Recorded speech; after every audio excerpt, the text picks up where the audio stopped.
오늘 본문은 여러 가지 면에서 논란거리를 제공합니다. 이번 학기 구약서기 방법론을 시작하는 첫 시간에 구약성경 가운데 가장 오해되고 있는 본문이 무엇이라고 생각하는가라는 질문을 던진 적이 있습니다. 그때 어떤 학생은 바로 오늘 본문 민수기 12장 3절을 뽑았습니다. 오늘 본문은 모세를 온유한 사람이라고 하는데, 모세는 혈기를 부려 결국 가나안 땅에 들어가지 못한 사람이 아닌가 하는 것이 그의 문제의식이었습니다. 또한 이 구절은 모세의 저작성에 의문을 제기하게 만드는 구절이기도 합니다. 만약 이 본문을 모세가 썼다고 한다면 자기 자랑하는 꼴이 되는데, 어떻게 낯뜨거워서 이러한 내용을 쓸 수 있겠는가 하는 것이 의문을 가진 사람들의 생각입니다. 적어도 이 구절은 다른 사람이 썼다고 봐야 하지 않을까 하는 것이 그들의 주장입니다. 오늘 본문은 이렇게 여러 가지 질문을 갖게 합니다. 그럼에도 불구하고 오늘 본문은 그 자체로 큰 의미가 있는 말씀입니다. 여기에는 모세에 대한 평가가 들어있고, 모세의 여러 특성 가운데 그의 온유함이 높이 평가되고 있기 때문입니다. 그러나 동시에 오늘 본문 말씀은 강한 궁금증을 갖게 하기도 합니다. 도대체 오늘 본문에서 말하는 온유함이란 무엇이고, 모세의 어떤 모습이 그러한 평가를 받게 하였을까 하는 것입니다. 이러한 궁금증을 출발점으로 이 시간에는 오늘 본문이 말하고 있는 모세의 온유함에는 어떤 의미가 있는지를 함께 알아보도록 하겠습니다. 우선 오늘 본문 앞에 있는 내용을 살펴봅니다. 1절과 2절 말씀 제가 읽겠습니다. 모세가 구스 여자를 취하였더니 그 구스 여자를 취하였으므로 미리암과 아론이 모세를 비방하니라. 그들이 이르되 여호와께서 모세와만 말씀하셨느냐, 우리와도 말씀하지 아니하셨느냐 하매 여호와께서 이 말을 들으셨더라. 이것은 미리암과 아론이 모세에 관하여 비방한 사실을 보도하고 있습니다. 그들은 모세가 구스 여인을 아내로 맞이했다는 것을 문제 삼고 있습니다. 여기서 구스는 흔히 에티오피아를 가리키는 것으로 이해하지만, 구약학자들은 주로 하박국 3장 7절에서처럼 미디안 지역에 속했던 구산을 가리키는 말로 이해합니다. 그렇다면 이것은 모세의 첫 번째 아내 시뽀라를 겨냥한 말이거나 미디안 지역 출신의 제2의 아내를 가리키는 말로 이해할 수 있습니다. 그런데 여기서 눈여겨볼 점이 있습니다. 그것은 1절의 주어가 3인칭 여성 단수로 나타난다는 사실입니다. 이것은 어떤 의미가 있을까요? 모세의 아내에 대한 비방을 미리암이 주도하고 있다는 사실을 암시한다고 말할 수 있습니다. 비록 아론이 미리암의 말에 동조하기는 하였지만, 모세의 아내에 대한 비방을 주도한 사람은 미리암이었을 것이라는 사실입니다. 이러한 추론의 정당성은 나중에 하나님의 진노가 임할 때 미리암만 나병에 걸려 심판을 받는다는 사실에서 확인할 수 있습니다. 이러한 1절과는 달리 2절은 그 주어가 3인칭 복수형으로 나타납니다. 이것은 처음부터 그들, 즉 미리암과 아론이 한 마음이 되어 함께 행동하고 있다는 사실을 보여줍니다. 그런데 그들이 한마음이 되어 문제 제기하는 것은 모세의 리더십에 관한 문제였습니다. 그러니까 모세의 아내에 대한 비방은 곁가지일 뿐이고, 아론과 미리암이 정말 문제 삼고 싶었던 것은 모세의 리더십에 관한 문제였음을 짐작할 수 있습니다. 여호와께서 모세와만 말씀하셨느냐 하는 것이 그들의 문제 제기였습니다. 여호와께서 우리와도 말씀하셨는데 왜 모세와만 말씀하셨다고 하느냐 하면서 아론과 미리암은 모세의 권위에 의문을 제기한 것입니다. 이런 상황에서 오늘 본문 3절이 등장합니다.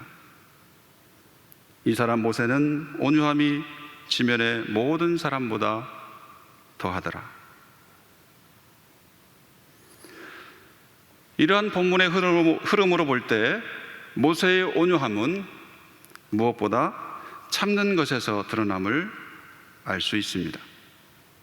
온유함이란 참는 것으로 나타난다는 것입니다. 더 정확히 말하면 온유함이란 자신을 반대하는 사람을 참아줄 수 있는 능력이다 라고 말할 수 있습니다. 인지심리학자 김경일 교수가 쓴 지혜의 심리학이라는 책에는 이런 내용이 있습니다. 308쪽을 보면 심리학자들이 시간의 관점에서 바라본 도덕이나 윤리의 개념을 소개하고 있는데요. 시간의 관점에서 본 도덕이나 윤리는 즉각적 만족감의 추구에 대한 지연 능력의 정도에서 나타난다고 설명합니다. 이것을 풀어서 말씀드리면 지금 당장 나의 만족을 위해 남의 만족을 빼앗는 것이 아니라 내 것 혹은 내 차례가 올 때까지 그 만족감의 추구를 지연시킬 수 있는 능력이 곧 그 사람의 도덕이나 윤리라는 것입니다. 이때 도덕이나 윤리는 그 사람의 인격이라고도 말할 수 있을 것입니다. 매우 흥미롭고 의미 있는 분석이라고 생각합니다. 지도력이나 권위는 자기 주장으로 확립되지 않습니다. 남들이 인정해 주어야 그것이 진짜 권위요, 리더십입니다. 그러한 의미에서 지도력이나 권위에 대해 비난을 받을 때 우선적으로 필요한 것은 참는 것입니다. 인내하는 것입니다. 이러한 점에서 모세가 미리암과 아론의 비난에 대해 아무 말 하지 않고 있을 때 모세의 온유함에 대한 언급이 나오는 것은 의미가 있습니다. 온유함의 첫 번째 특징이 인내라는 사실을 보여주는 것입니다. 그렇다면 이런 온유함은 어떻게 가능할까요? 그것은 하나님이 함께 하심에 대한 확신이 있을 때 가능합니다. 2절 마지막에는 의미심장한 언급이 있습니다. 미리암과 아론이 모세의 리더십에 대해 문제를 제기하고 비난할 때 여호와께서 이 말을 들으셨다라고 말씀합니다. 이것은 모세가 가졌을 믿음의 내용을 보여주는 것입니다. 여호와께서 그들의 말을 들었다면 문제 해결도 여호와께서 해 주실 것이라는 믿음을 가질 수 있습니다. 이러한 믿음이 있는 사람이 참을 수 있습니다. 즉각적인 대응을 하지 않아도 때가 되면 하나님이 정당하게 평가해 주실 것이라는 믿음으로 참아낼 수 있습니다. 하나님의 함께 하심에 대한 믿음이 어떤 비난도 그리고 어떤 위기도 견딜 수 있게 합니다. 사랑하는 여러분, 억울한 일을 당할 때, 부당한 공격을 받을 때 참을 수 있기를 바랍니다. 사람에게는 억울한 일을 당해도 하나님은 다 들으시고 공정한 판결을 내리실 것을 믿는 믿음으로 이겨낼 수 있기를 바랍니다. 이런 참음이 가능한 사람이 바로 온유한 사람입니다. 다음으로 온유함이란 신실함이라고 말할 수 있습니다. 오늘 본문을 둘러싸고 있는 사건을 보면 형제들 싸움에 부모님이 중재에 나선 것과 유사한 상황입니다. 우리 함께 4절과 5절을 봉독해 보겠습니다. 시작. 여호와께서 갑자기 모세와 아론과 미리암에게 이르시되 너희 세 사람은 회막으로 나아오라 하시니 그 세 사람이 나아가매 여호와께서 구름 기둥 가운데로부터 강림하사 장막문에 서시고 아론과 미리암을 부르시는지라 그 두 사람이 나아가매. 아멘. 여호와께서 갑자기 나타나셔서 모세와 아론과 미리암을 부르셨습니다. 세 사람 모두 회막으로 나오라고 말씀하셨습니다. 그리고 하나님은 다시 아론과 미리암만을 따로 부르셔서 앞으로 나오게 하셨습니다. 마치 선생님이 학생들을 혼내실 때 잘못한 사람을 앞으로 나오라고 불러내는 것과 같은 그런 유사한 상황입니다. 이때 모세에 관하여 중요한 말씀을 하십니다. 우리 6절과 7절 함께 봉독합니다. 시작. 이르시되 내 말을 들으라. 너희 중에 선지자가 있으면 나 여호와가 환상으로 나를 그에게 알리기도 하고 꿈으로 그와 말하기도 하거니와 내 종 모세와는 그렇지 아니하니 그는 내 온 집에 충성함이라. 아멘. 특별히 7절에 모세에 관한 중요한 평가가 나타납니다. 내 종 모세와는 그렇지 아니하니 그는 내 온 집에 충성함이라. 하나님이 모세를 통해 계시하는 방식은 환상이나 꿈과 같은 방식이 아니었다고 말씀하시며 모세는 내 온 집에 충성한 사람이라고 평가하셨습니다. 여기서 충성함이라 라고 번역된 네만이라는 히브리 말은 아만 동사에서 파생된 말인데요, 신실한, 믿음직스러운, 충성스러운 이러한 의미를 가지고 있습니다. 70인경은 이것을 피스토스라고 번역하고 있습니다. 모세는 신실하고 믿음직스러운 사람이라고 평가하는 것입니다. 모세는 맡겨준 일에 충성을 다하고 신실하게 행동한 사람이었습니다. 80세에 호렙산에서 부름받은 이후에 그는 자신의 뜻을 이루는 것이 아니라 하나님의 뜻을 이루는 삶을 살았습니다. 자신을 부르신 하나님의 뜻은 출애굽기 3장 7절로 8절에 잘 드러나 있습니다. 요약하면 이렇습니다. 애굽에서 압제당하는 내 백성 이스라엘을 건져내어 아름답고 광대한 땅, 젖과 꿀이 흐르는 땅으로 데려가는 것이 그 부르심의 목적이었습니다.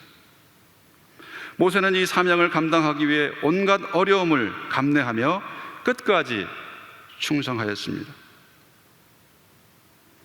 이성적으로 생각하면 모세만큼 대책 없는 사람도 없을 것입니다. 20세 이상만 60만 명 되는 엄청난 무리를 이끌고 기약도 없이 사막으로 나갔다는 것은 죽음을 택한 것과 다를 바 없습니다. 그래서 마실 물이 없어서 큰 어려움을 당해야 했고 먹을거리가 없어서 많은 사람의 원망을 들어야 했습니다.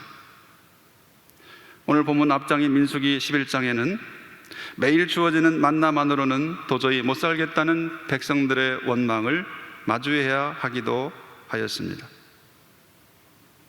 그럼에도 불구하고 모세는 맡겨주신 사명, 즉 하나님의 온 집에 충성하였습니다.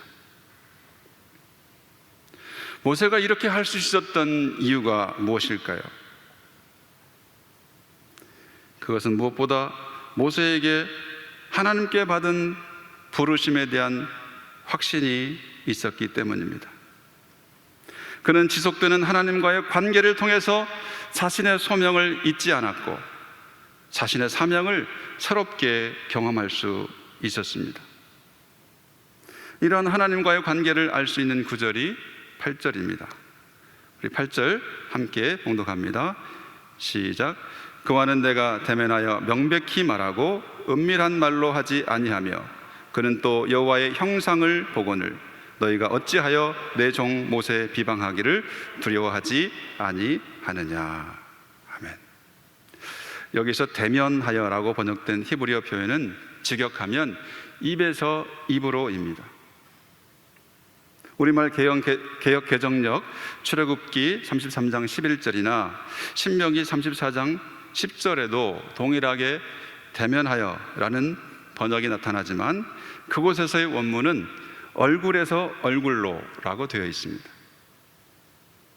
입에서 입으로든 얼굴에서 얼굴로든 같은 의미를 갖는 표현들입니다. 두 가지 모두 만남의 직접성과 확실성을 보여주고 있습니다. 또한 모세는 여호와의 형상을 본 사람이라고 말하기도 합니다. 출애굽기 33장에서 모세가 하나님의 영광 보기를 간청하자 하나님이 모세 앞을 지나가시는데 얼굴은 보지 못하게 하시고 하나님의 뒷모습만 보게 하십니다. 왜 그랬을까요? 그것은 하나님의 얼굴을 보고 살 자가 없기 때문에 모세를 보호하기 위한 조치였습니다. 그러므로 하나님의 형상을 보았다는 것은 하나님의 얼굴을 직접 보았다기라기보다는 그만큼 분명하게 하나님을 경험했다는 의미로 해석할 수 있습니다. 모세는 하나님이 입과 입으로 말했던 사람이고 하나님의 형상을 볼 수 있는 사람이었습니다. 이 두 가지 사실을 종합하면 모세는 직접 대면하는 것과 같은 하나님과의 깊은 관계를 유지했던 사람임을 알 수 있습니다. 누구를 직접 만나는 것은 다른 사람을 통해서 만나는 것과 매우 다릅니다. 직접 만날 때는 다른 사람을 통해서 만날 때와는 비교할 수 없는 분명함과 확실성을 경험할 수 있습니다. 오늘 예배 순서를 담당하는 세 사람도 지난 학기 줌을 통해서 수없이 만났지만 오늘 만나보니까 너무도 다른 거예요. 제가 가졌던 인상과는 너무도 다른 면을 볼 수가 있었습니다. 이와 같이 직접 대면하는 것은 분명함과 확실성을 제공합니다. 사랑하는 여러분, 하나님과 직접 대면할 수 있기를 바랍니다. 살아있는 말씀을 통해 입과 입으로 말하는 것과 같은 하나님과의 생생한 대면을 이룰 수 있기를 바랍니다. 하나님과 나누는 깊은 기도를 통해 하나님의 형상을 볼 수 있기를 바랍니다. 하나님과의 만남을 통해 얻어지는 소명과 사명에 대한 확신이 신실한 삶을 가능하게 합니다. 하나님이 맡겨주신 일에 끝까지 충성할 수 있게 합니다. 이러한 신실함이 모세가 보여준 온유함의 두 번째 모습입니다. 셋째로 모세의 온유함은 다른 사람을 위해 기도하는 모습에서 나타납니다. 모세는 자신을 공격하는 사람을 위해서도 기도할 줄 아는 사람이었습니다. 오늘 본문에서 이어지는 사건 속에서 미리암은 나병에 걸립니다. 이때 아론이 나서서 자신들이 잘못했음을 인정합니다. 그리고 미리암이 살이 반이나 썩어 죽은 자와 같이 되지 않게 해달라고 간청합니다. 이 말을 듣고 모세는 미리암을 위해 기도합니다.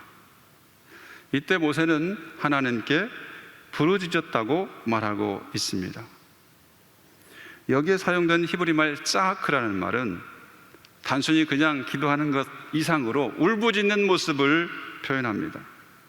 이때 드린 모세의 기도가 형식적인 기도가 아니라 온 마음을 다해 하나님께 간청하는 기도였음을 알게 합니다. 모세는 이스라엘 백성을 인도하면서 광야에서 여러 차례 위기를 겪었습니다. 그 가운데 하나님의 진노로 이스라엘 민족 전체가 멸절당할 큰 위기도 두 번이나 있었습니다. 한 번은 금송아지 사건이 있었을 때이고 다른 한 번은 오늘 본문 다음에 이어지는 정탐꾼 사건이 있었을 때였습니다. 두 곳 모두에서 하나님께서는 이스라엘 백성을 진멸하고 모세와 함께 새로운 시작을 이루겠다고 말씀하십니다. 출애굽기 32장 10절과 민수기 14장 12절에 기록되어 있습니다. 그때마다 모세는 자신의 온 힘을 다해 이스라엘 백성을 위해 기도했습니다. 출애굽기 32장 32절에서는 백성들의 죄를 용서해 주시지 않으려거든 차라리 자신의 이름을 생명책에서 지워달라고 기도합니다. 민수기 14장 15절 이하에서는 하나님의 명성이 땅에 떨어지지 않도록 백성의 죄를 용서해 달라고 간청합니다. 모세는 백성의 진멸 위기 때마다 백성을 위하여 기도하였습니다. 자신의 안위가 아니라 자신에게 맡겨준 공동체를 위해서 그렇게 행동하였습니다. 이것이 모세가 보여준 온유함입니다. 온유함은 너그러움과 긍휼의 마음을 말합니다. 모세는 자신을 비방하던 미리암을 위해 온 마음을 다해 기도하였고, 자신에게 맡겨준 공동체를 위해 자신의 전 존재를 걸고 기도하였습니다. 모세는 타인의 아픔에 공감할 수 있는 긍휼의 마음을 가진 사람이었고, 공동체를 위해 헌신할 수 있는 지도력과 너그러움을 가진 사람이었습니다. 오늘 본문에서 온유함으로 번역된 아나브라는 낱말은 여러 가지 의미가 있습니다. 온유함 이외에도 겸손한, 가난한, 궁핍한, 억압받는, 낮아진 등의 다양한 의미를 가진 낱말입니다.